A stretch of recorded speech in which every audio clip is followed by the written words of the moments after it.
The fateful incident began when a woman named Jennifer, who was driving a car, went to a cabin rental place. Here she met an old man named Earl to take the keys to the cabin she had booked earlier. While giving the keys, Earl also told Jennifer if the road to the cabin would be a little difficult.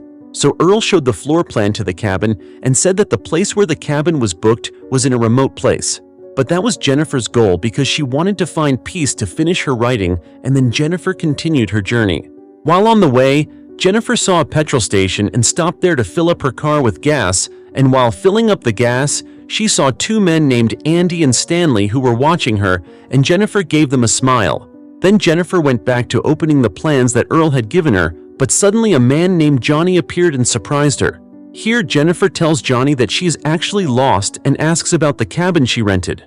Johnny tells Jennifer that the road to the cabin has been missed for about 10 miles, and afterwards here, Johnny starts flirting with Jennifer, but Jennifer laughs at Johnny because she thinks what Johnny is doing is very embarrassing and also campy.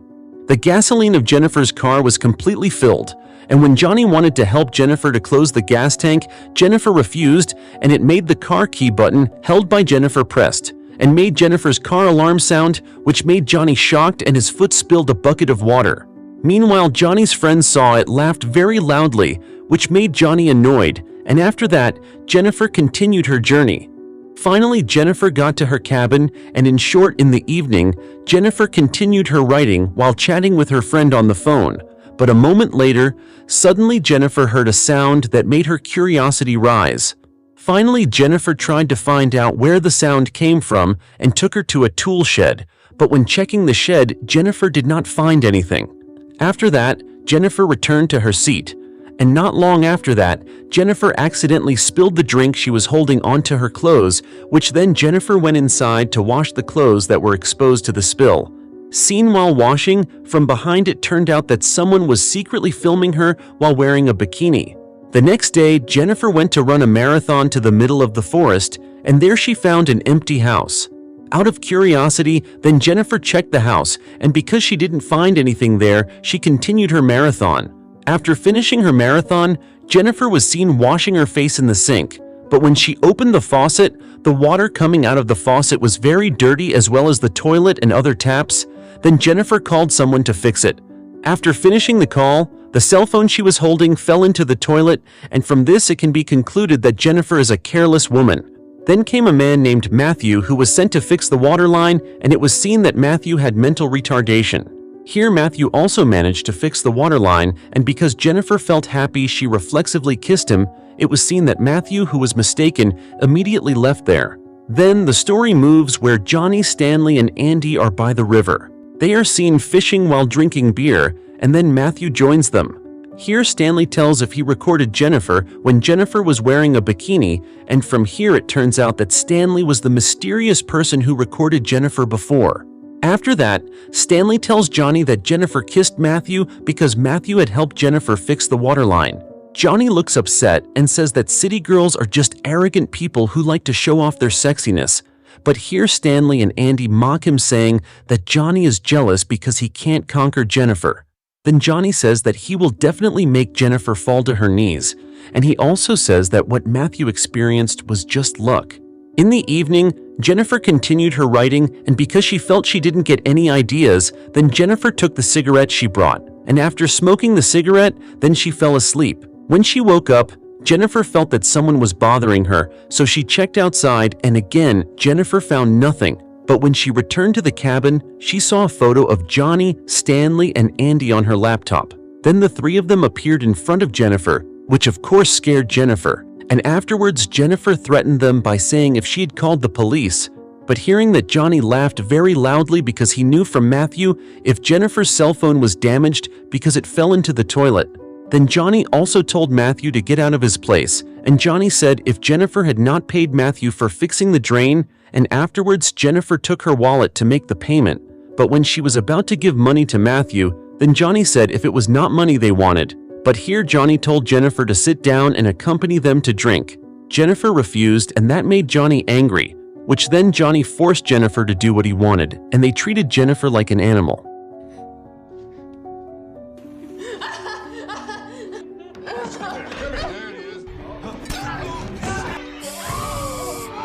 When she had the opportunity, Jennifer immediately ran from that place to the forest, and in the forest she met the Earl and another person who turned out to be a sheriff named Storch who was hunting. Then here, Jennifer told her what had happened, and after listening to what Jennifer told her, Storch told the Earl he would take care of it and told Earl to go home. Then Jennifer returned to the cabin with Storch, and after getting there, Storch told Johnny, Stanley, and Andy to come out, but they both found no one there, and all they found was a bottle of wine. Afterward, Storch also found marijuana in the ashtray, and he asked Jennifer about the ownership of the marijuana. At first, Jennifer didn't admit and said it wasn't hers, but here, Storch saw lipstick marks on the marijuana cigarette. Finally, Jennifer agreed that the marijuana belonged to her and said that even though she smoked marijuana, but that didn't mean she was making up everything that happened to her. After hearing that, Storch then reported to the office for help because he thought that Jennifer was only hallucinating due to the effects of marijuana and alcohol. Then Storch asked Jennifer to face the wall and silently began to examine Jennifer, but it turned out that after seeing everything, Sheriff Storch had conspired with them because here, Johnny and the others reappeared. Just like in the previous incident, Jennifer was again asked to do what they wanted, and even worse here, Matthew was ordered by them to rape Jennifer. At first, Matthew refused because Matthew was actually a good person and also innocent. But Johnny threatened Matthew if Matthew did not want, then Johnny would tear Jennifer's mouth using the knife he held, and because he was afraid if Jennifer, why Matthew said what they ordered. After that, Jennifer went walking out with a blank stare and was also frustrated with what happened, and here she continued walking.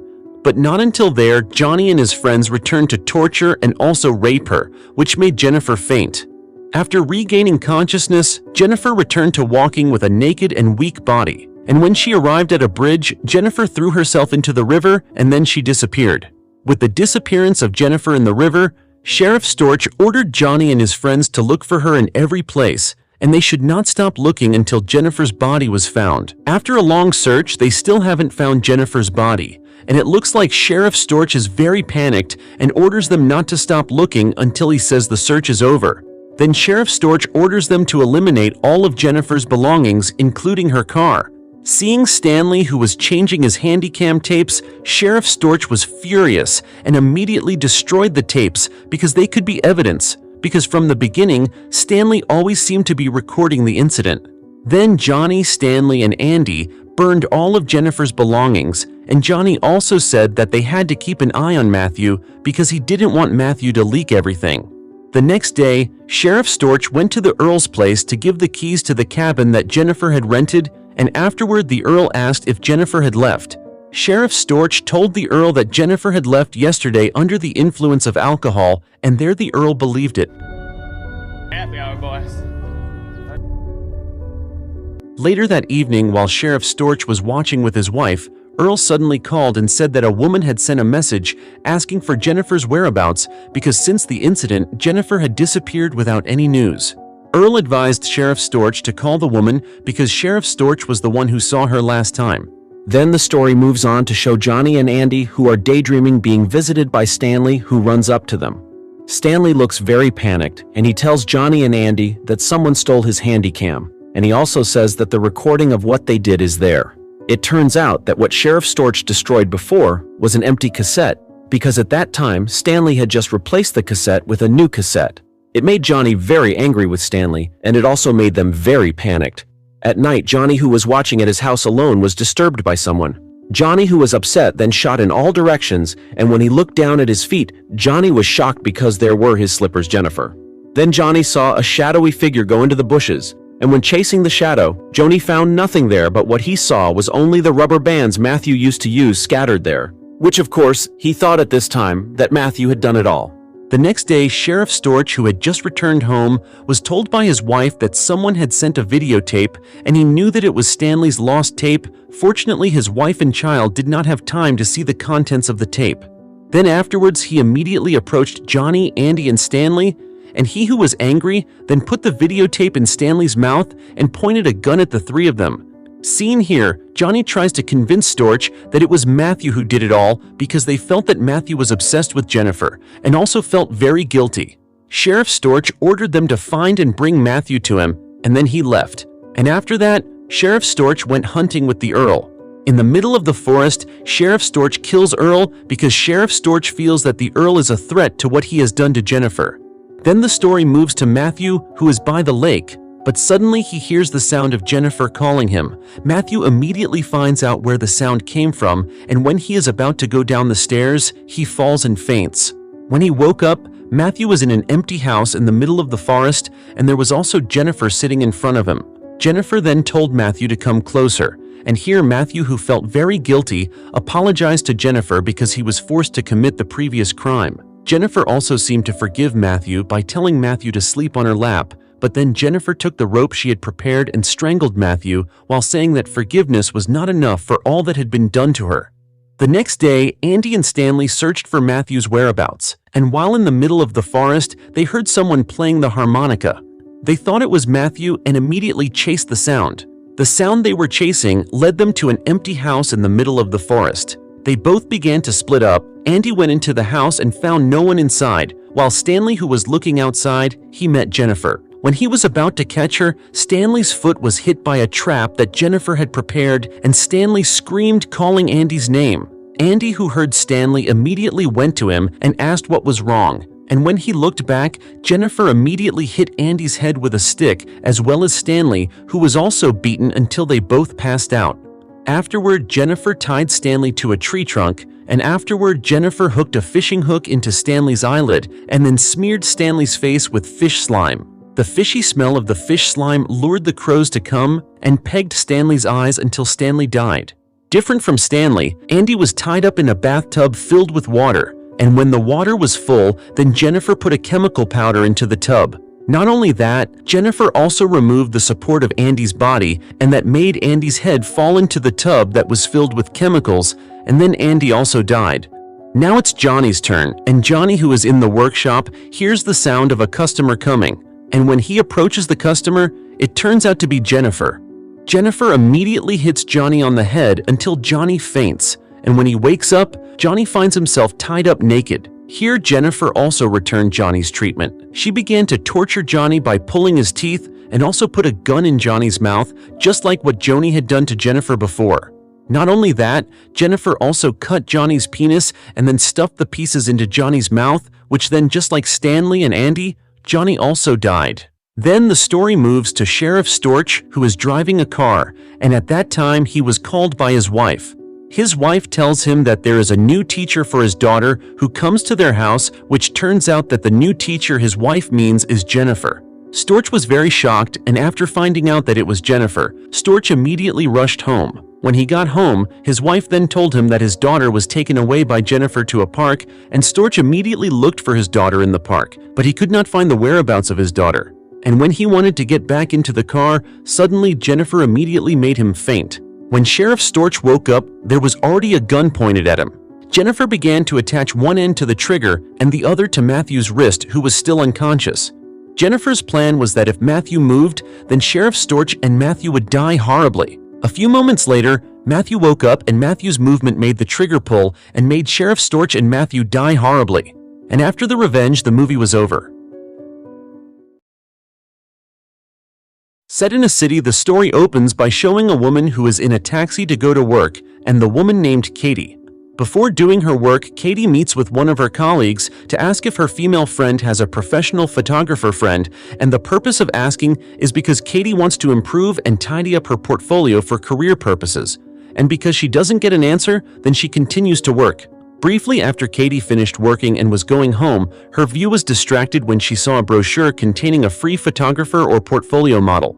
Seeing this, of course, made Katie very happy, especially since she was just an ordinary employee whose salary was certainly not large. Then she took a piece of paper that had the photographer's cell phone number written on it, and after that, Katie went home by train.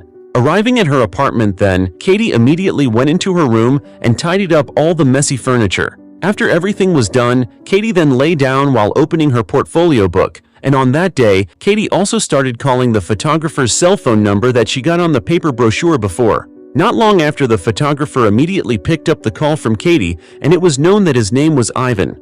But the first thing, if you want to do a free photographer, Ivan asked Katie to send a selfie as proof that Katie was serious. Then Katie began to send photos of herself to Ivan and did not wait long. They both agreed to meet the next day to immediately conduct a photo session. The next day, Katie was seen arriving at Ivan's place, and after going inside, it was seen that he was holding a photo shoot on one of the girls who only wore a bikini. There, she also met a man named Georgie, and Georgie was Ivan's partner and assistant in taking pictures. Knowing that Katie had arrived, Ivan immediately told Katie to immediately change her clothes, and with great enthusiasm because this shooting session was free, Katie began to change her clothes.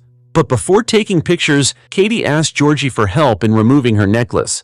Seeing Katie's smooth back neck, her beautiful stature plus fragrant and smooth hair, Georgie's love arose because it could be seen from the look on his face, and after everything was ready, the shooting session began.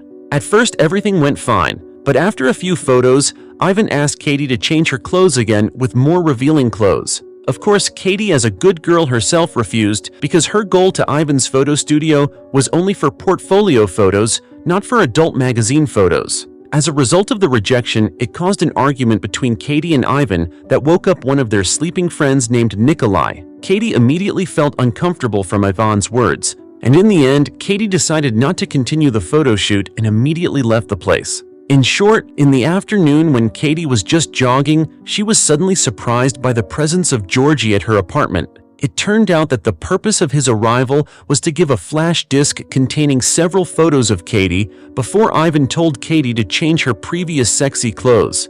Then Katie accepted the flash disc while saying thank you, but Katie immediately closed the door as if she didn't want to chat with Georgie, and it made Georgie a little upset. So in the end, Georgie had to go home with his feelings.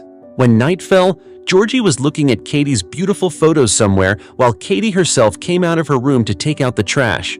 After returning to the room, she immediately locked the door. Then Katie brushed her teeth first before going to bed, and after finishing, Katie started to go to sleep. But when Katie was comfortably asleep, there was a camera snap that made her wake up, and how surprised she was to see Georgie already in her room. It turns out that when Katie was taking out the trash earlier, Georgie quietly entered Katie's room, which of course Georgie's presence made Katie very angry and said she would shout for help, but Georgie did not want to leave, but instead he told Katie to calm down first. Katie, who was very angry, immediately took an electric gun and immediately attacked Georgie to make him hurt.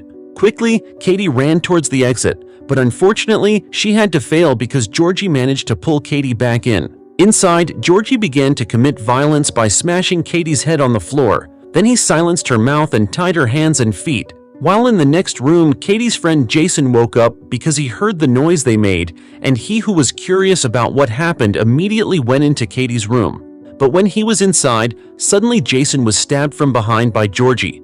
After stabbing Jason in the stomach with a knife, Georgie begins to harass Katie in front of the helpless Jason. But after his lust is fulfilled, Georgie looks very sorry for what he did just now. Not knowing what to do, then Georgie tries to call Ivan and Nikolai to immediately come to Katie's apartment. Soon after, Ivan and Nikolai arrive, and they begin to clean up the apartment, which has been left in disarray since the incident. They also manipulate Jason's death as if Katie was the culprit by sticking the knife used by Georgie on Katie's hand so that the knife, when investigated, shows Katie's fingerprints. After that, Ivan began to sedate Katie by putting a tranquilizer in her mouth, and in the end, Katie had to pass out. Good night, Katie. In short, when Katie came to her senses, it was seen that she was not wearing any clothes and was being shaken, which turned out that she was being harassed by Nick, while Georgie, who saw it, immediately stopped the activity. Then Katie, who was thirsty, tried to ask for drinking water, but Nick peed on Katie, and seeing this made Georgie very angry until a fight broke out between Nick and Georgie. In the middle of the commotion came Ivan, who immediately broke them up and told them both to immediately go upstairs. After that, Ivan covered Katie's body using a blanket and immediately left Katie alone. Katie, who was still rebelling and trying to scream for help, drained her body's energy until she finally fell asleep from exhaustion. But a few moments later, Ivan suddenly woke up the sleeping Katie again by pouring a bucket of water. After that, Ivan told Katie to clean herself, but Katie refused so that Georgie would bathe and clean Katie's body. But again, Katie rebelled, causing Georgie to fall over. Seeing Katie, who was still resisting, Ivan gave her the anesthetic again. And when Katie had begun to calm down, Georgie tried to approach Katie to clean her body slowly. After finishing bathing Katie, now Georgie intends to get clothes for Katie, and when Georgie goes to get clothes quickly, Katie strikes her own mouth with her hand so that she vomits and can remove the anesthetic that was eaten. It wasn't long before Georgie came back in, but here Katie pretended to be asleep, so Georgie thought Katie was still under the influence of the drugs. Then Georgie began to untie Katie's hands and put on her clothes, but when Georgie was about to take her shoes suddenly, Katie woke up and immediately beat Georgie using a bucket to faint, and quickly Katie immediately ran out through the window. Katie tried to stop passing cars and tried to ask for help from everyone who was in front of her, but unfortunately, none of the many people cared about Katie and understood her language, which turned out that Katie had now been taken to Bulgaria to be a comfort woman. Soon a man who understood English appeared who seemed to be a detective. He immediately put a jacket on Katie and took Katie into his car. The detective told Katie that Katie was now in Bulgaria. Hearing that, Katie was shocked because she completely forgot what had happened to her to bring her to this place. While elsewhere, Nikolai sees Georgie, who has just woken up from his stupor, but he doesn't see Katie there. Back to Katie. Now she is in the detective's office and the detective is named Kirill. Then Kirill tells Katie to go to the doctor to check her condition, but Katie refuses, and she only asks Kirill to take her to the American Embassy office. Here, Kirill thinks that Katie is just a woman who has just taken drugs, and not long ago a psychologist doctor named Anna appeared who would pick up Katie at someone's request. After promising to take Katie to the American Embassy, they left there, and while on the way, Anna called someone who in the conversation that Katie was fine with her. In short, when they arrived somewhere, Anna took Katie into a room, and how surprised Katie was after seeing the room where Katie was kept before. Ivan was also there saying, "Welcome back," and when Katie turned to Anna, Anna immediately spat on Katie while saying, "Don't ever try to hurt her family." And afterward, Anna slapped Katie. Up to this point, we don't know what Anna meant to do this barbaric thing. Then Ivan returned to tying Katie using handcuffs while torturing her. Shortly after came a fat old man carrying a stun gun, while Anna herself was currently upstairs turning on music at high volume. Back to Katie, it turns out that the fat man is named Falco, which is Ivan's father. Then Falco told Ivan to leave and let himself be alone with Katie. This is where Falco began to torture Katie by electrocuting her repeatedly, and the most depraved Falco began to rape Katie. After finishing channeling his depraved desires, Falco left Katie and returned upstairs. Then Ivan returned to the downstairs room and saw Katie's condition getting worse and worse, where her body was bleeding a lot. With conditions like that, Katie still tried to rebel by slapping Ivan, but with less strength, and it seemed that Ivan responded more severely where he beat Katie to a pulp. After that, Georgie and Nikolai began digging the ground to bury Katie alive, and before being put into the grave, Ivan told Katie if Katie would obey his orders during a photo shoot in New York by changing into sexier clothes, none of this would have happened. Then Nikolai tore Katie's clothes until she was not wearing a single shirt, and after that, Ivan and Georgie began to put Katie in the crate box. Before being buried, Georgie gave Katie's necklace that had come off, and after everything was ready, then Katie began to be buried alive. After finishing burying her, the depraved men covered the excavation using a mattress so that it didn't look like an excavation mark, while Katie, who was still alive, could do nothing but cry and ask God for help. But suddenly it turned out that the crate that confined Katie fell into the sewer, where the excavation hole collapsed due to not being able to withstand the weight. Fortunately, Katie could still live, but with a very poor condition. Then Katie tried to get up, even though while walking, staggering, and in that place, Katie had found clothes while trying to find food because she had not eaten for several days, until finally Katie managed to catch a pigeon, which then burned it so that it could be eaten. After finishing eating, Katie tried to trace the sewer until she found a gap leading to another place, and it turned out that the gap led to a church, which then Katie went into the kitchen in the church to look for food there. A pastor who was in the church had heard a noise from behind. Then he tried to walk towards the kitchen. The pastor saw Katie stealing some food, and it seemed that Katie was very frightened of the pastor because of the trauma she experienced. The pastor who saw Katie's condition was very poor. Then the pastor gave her food and clothes. Without saying a word, Katie immediately took the gift and returned to the sewer. After Katie's condition began to improve, she began to explore the sewer further until finally she came out right in front of the American Embassy office, but strangely, she did not go directly into the office. In short, night fell and Katie was seen coming back to the church. There she also met the pastor again, and the pastor was still trying to chat with Katie while saying he knew for sure someone had done something very bad to Katie and he could call the police, but Katie refused because she still couldn't trust other people, and then Katie left there. But before leaving, the pastor said if Katie couldn't run away from here forever, and Katie replied she wouldn't run away. Katie also had time to leave the book given by the priest, before which in the book, Katie opened a section containing revenge. Katie also returned to the sewer where she originally fell from the chest, and from here she intended to return to Anna's house to avenge her. First, Katie took Anna's money secretly, and afterwards she followed Nikolai, who at that time was going to a nightclub. Then the next day, when Georgie was sitting on the side of the road, suddenly he was given coffee by someone, and when Georgie drank the coffee, there was a necklace in the drink, which turned out to be Katie's former necklace.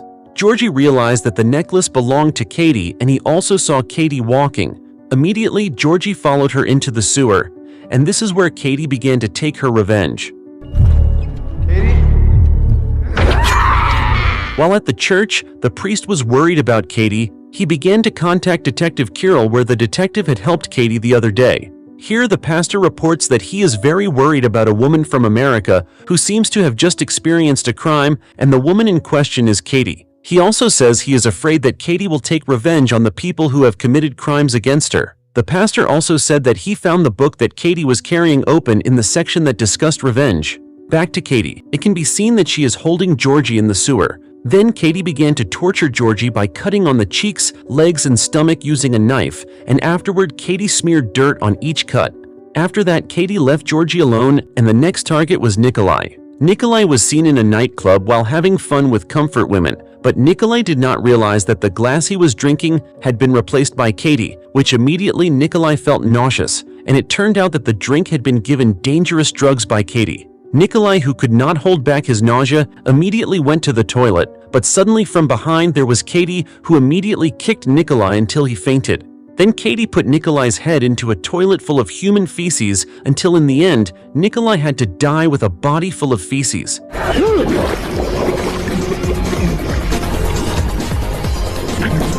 After that, Katie returned to the sewer and began to torture Georgie by stabbing the incision wound with an iron. Then Katie smothered Georgie's mouth with a cloth just as Georgie had done when he entered Katie's apartment.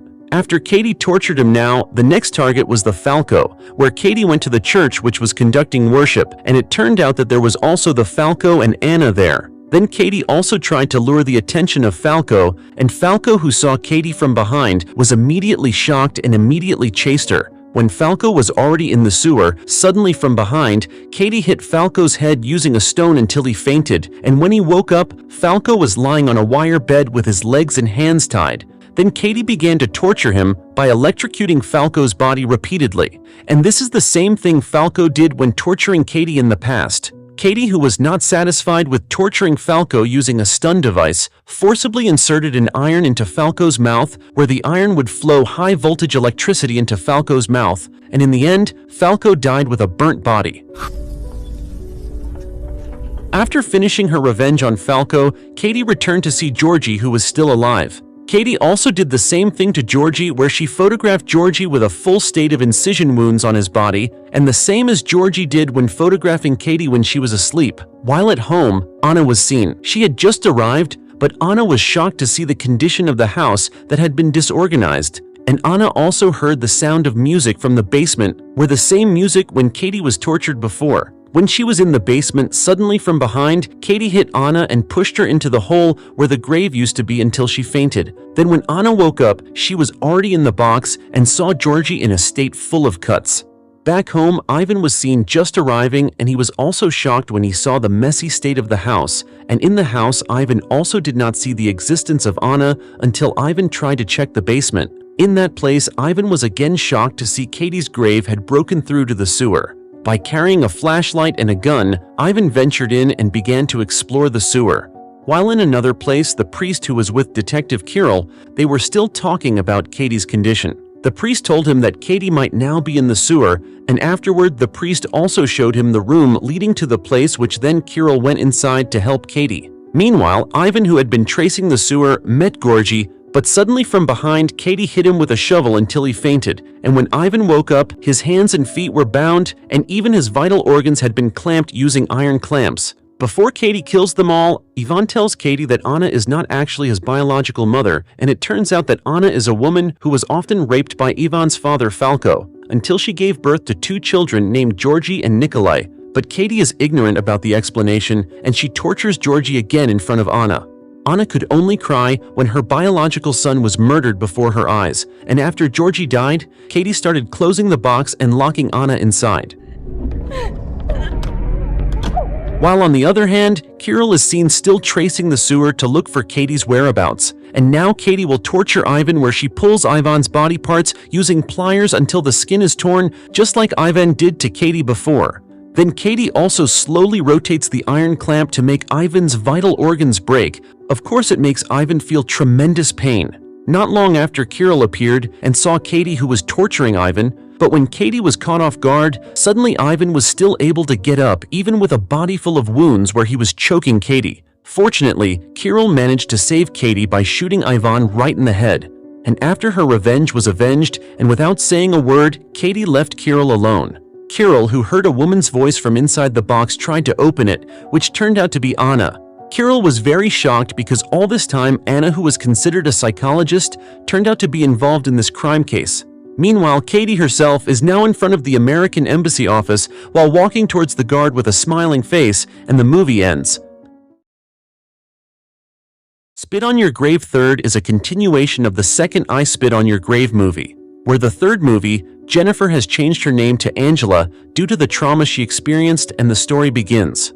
The story opens by showing Angela, who has just woken up from her sleep, where in her sleep she had a dream about a dark event that traumatized her deeply, and her trauma made Angela hate men. It turns out that in that place there is already an old woman who is her personal psychiatrist, and the psychiatrist asks several things about Angela's experience, but again, Angela still thinks about the dark events she experienced.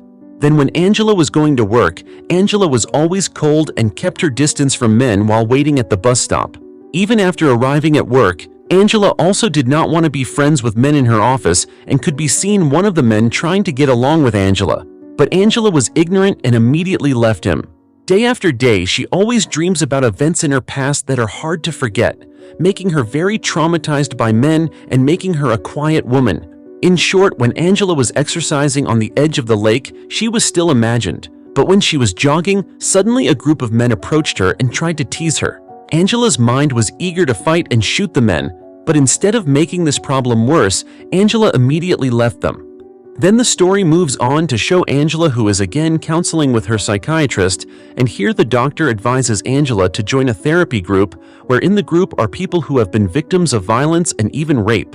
In short, one night when Angela had just returned home and was sitting at a bus stop alone, she was visited by her office friend named Matthew. Here, Matthew intends to take Angela home, but Angela refuses, even accuses Matthew of doing negative things to her. And as a result of these words, Matthew finally leaves Angela alone.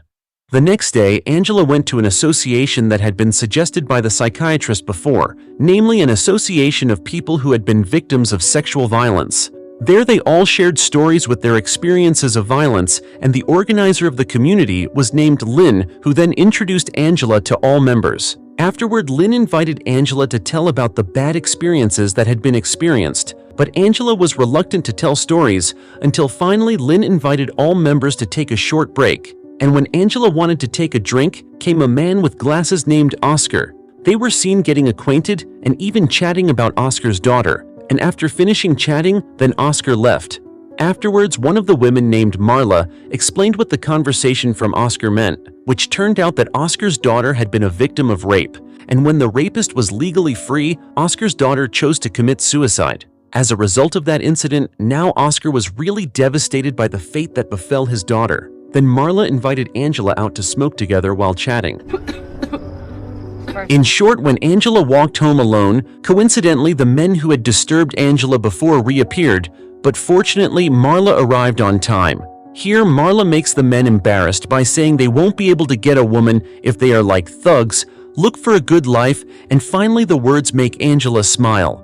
Afterward, Marla invited Angela to drink at a bar, and when they arrived at the bar, they began to share many stories. Marla, who seems to be a strong woman, also gives advice to Angela by saying that she really wants to give women hope, which means that all female victims who are victims of sexual violence must be taught how to take revenge on the perpetrators. Here, Marla does not know if Angela has ever killed the perpetrators who raped her very sadistically, and since that conversation, they have become very close friends. The next day, when Angela was about to go back to the gathering place, she was seen putting an electric shock device in her bag, which was only intended to protect herself. In short, when she arrived at the gathering place, there was a woman who seemed to be a teenager, and the woman was named Cassie. Then Cassie began to share her bad experiences, saying that after Cassie's parents divorced, her mother experienced severe stress and often daydreamed every day, until one day a man named Ron came, who is now her stepfather, and this Ron figure became a cure for her mother, who had not been happy for a long time. Day after day passed until one day her stepfather began to commit sexual violence against Cassie. Cassie had reported the incident to her mother, but her mother did not believe what her own daughter said because her mother considered Ron to be their savior, and in the end, Cassie could only be patient for her mother's recovery. In short, after the gathering was over, Angela and Marla went back to a bar to talk, and they talked about Cassie, who was sexually assaulted by her stepfather. Here, Marla said she wanted to help Cassie because she felt sorry for her, especially since she lived in the same house as the perpetrator who had raped her. Then, when they intended to go home, they followed an old man who was staggering due to drunkenness, which the old man had drunk at the same bar. Seeing the old and naughty man, Marla tried to tease him by dropping his pants, making the old man pee. The next day, Angela was seen at the mall accompanied by Marla, where Angela intended to look for tools for her house, and when they were in the place of tools, they both joked using the items there. Then a supermarket employee passed right behind Angela, who accidentally touched Angela's body so that Angela thought of killing the employee using a hammer. But in fact, Angela only threw the hammer right at the employee's feet until it hurt, and afterward they immediately ran. After that, Angela and Marla went to Cassie's house where they intended to spy on Ron, or Cassie's stepfather. From a distance, they could judge and see Cassie's behavior, which seemed to be afraid of Ron.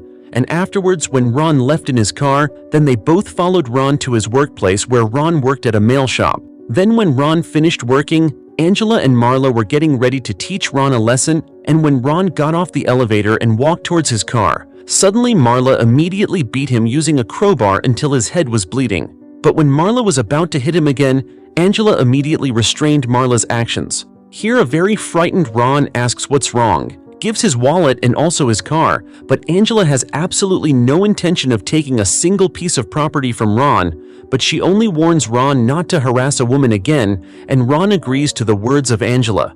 Maybe because she was upset, Marla beat up Ron again. Luckily, Marla's actions were prevented by Angela, who almost killed Ron. Marla and Angela immediately left, and in the end, Marla took Ron's wallet to lunch. When they were outside, Marla and Angela looked so happy because they couldn't believe they could do this for the good of Cassie, and afterwards they both went to lunch using the stolen money from Ron. The next day, Angela and Marla returned to the community of victims of sexual violence, and there was also Cassie, who was telling me about Ron's attitude, which had changed drastically recently, where Cassie said that although Ron did not say he was sorry for what he had done, he had been more polite to her lately. Hearing that story naturally made Angela and Marla happy because it was thanks to them that Cassie had felt safer in her house. After finishing the gathering, then they all went straight home, but Marla was not acting like usual. Of course, Angela asked if Marla was okay, which turned out that Marla had a little problem with her ex-boyfriend, and because she wanted to hear the story, Angela invited Marla to meet at the usual bar. But for today, Marla could not, and Marla promised to meet Thursday before the group meeting arrived.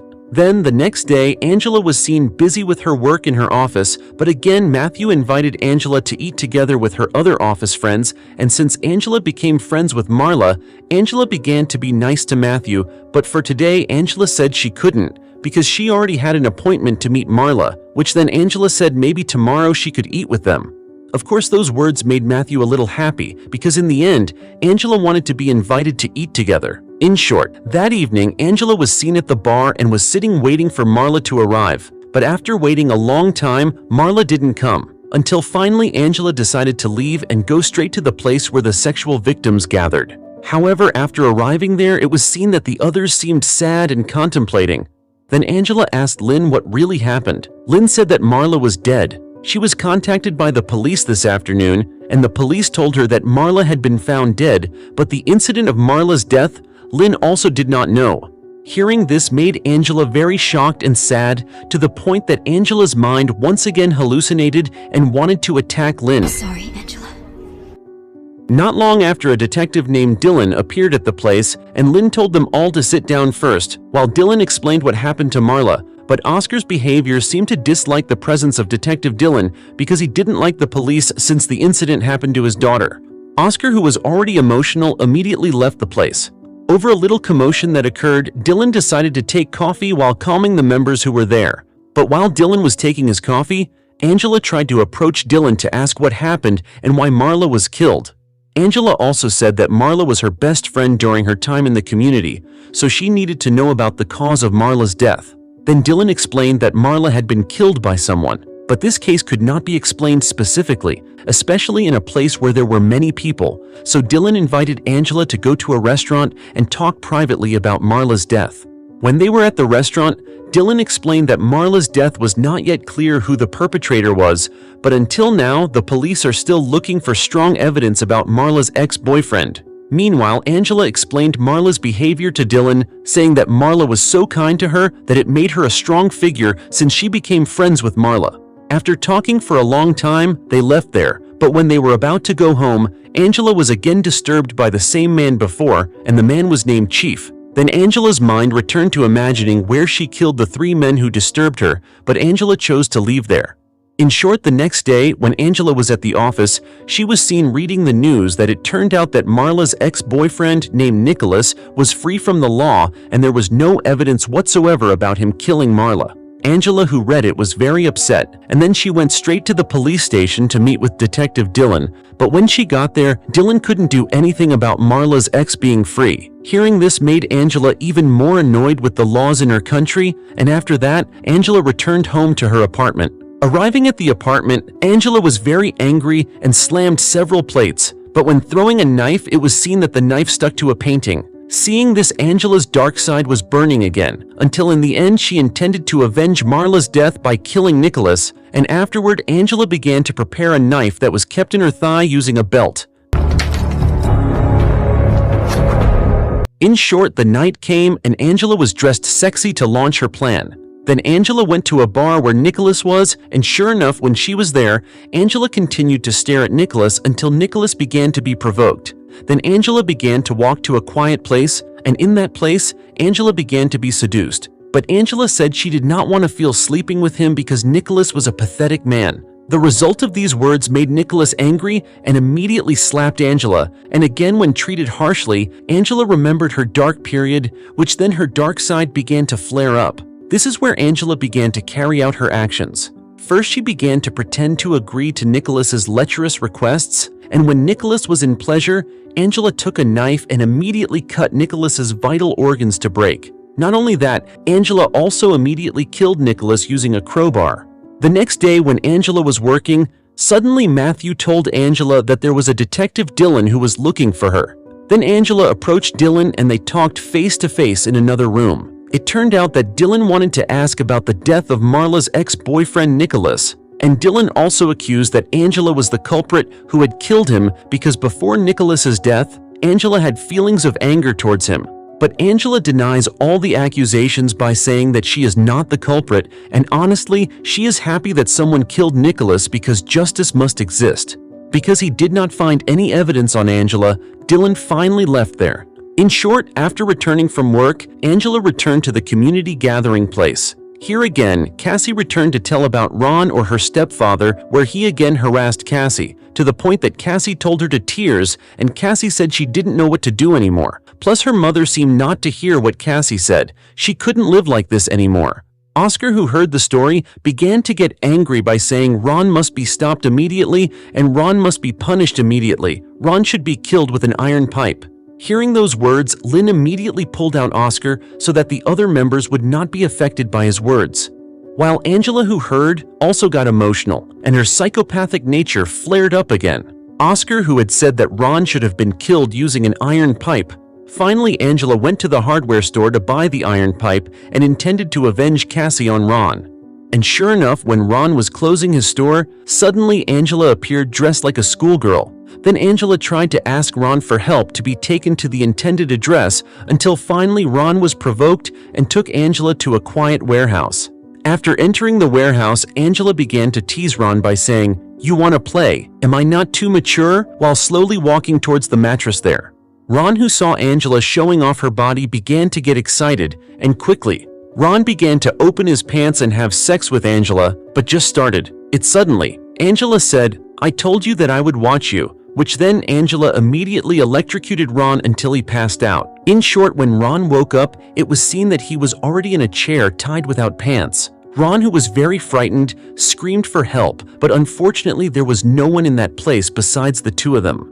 Before torturing him using an iron pipe, Angela first said that you know what it feels like to be raped repeatedly, and now I will educate you with this object. After that, Angela immediately inserted the iron pipe right into the Ron's jaw, and then Angela dropped the chair that tied the Ron. Before the next torture, Angela first lubricated the iron pipe to make it slippery, and when it was finished, then Angela slowly began to insert the iron pipe into the hole in the Ron's body to make him die on the spot. Oh, God. Hold still.